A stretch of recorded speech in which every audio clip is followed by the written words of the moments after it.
My name is Rosa Lowinger. I do two things. I'm an art conservator and I'm a writer. And I write about art conservation, but I write about other things. I work on sculpture, architecture, and decorative arts, but I specialize in modern and contemporary public work mainly. The project that I'm doing here at the Academy is a project on art vandalism. And this could be any type of activity, something as benign as graffiti or something as damaging and terrible as blowing up a sculpture.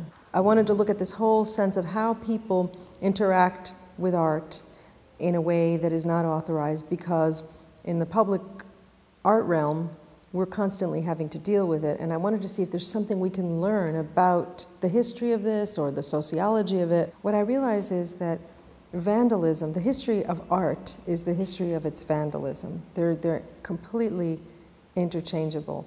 And one of my favorite activities to do now when I go into a church is to look for where people have carved their names in, because you can find them in every church.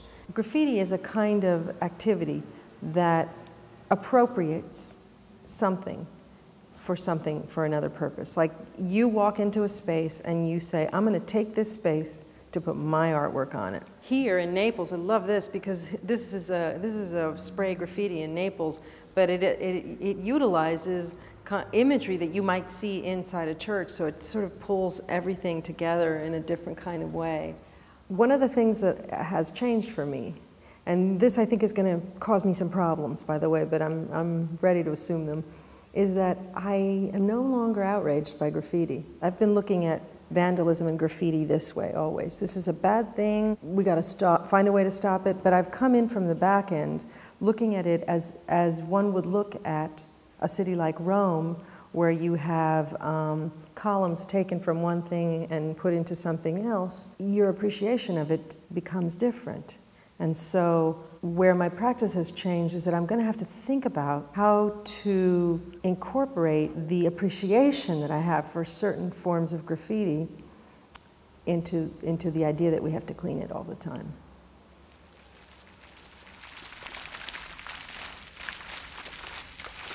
This is my favorite space. I have a lot of other space. I love the Bass Garden. But I got a window, I can look right out, I see where everybody's coming and going. I got the fountain in front. It's a little cold in here in the winter. That's okay. To me, the most magical thing about the Academy is that they take you because you have a project you want to work on in Rome. They accept you here because of what you've done and what your ideas are. But once you're here, you're free to explore whatever you want. And I've been doing that. You see, I always do that. My life is divided in half. I have a bifurcated life. In the morning, I write. And I write mainly nonfiction. I've written a book, but I sometimes write fiction.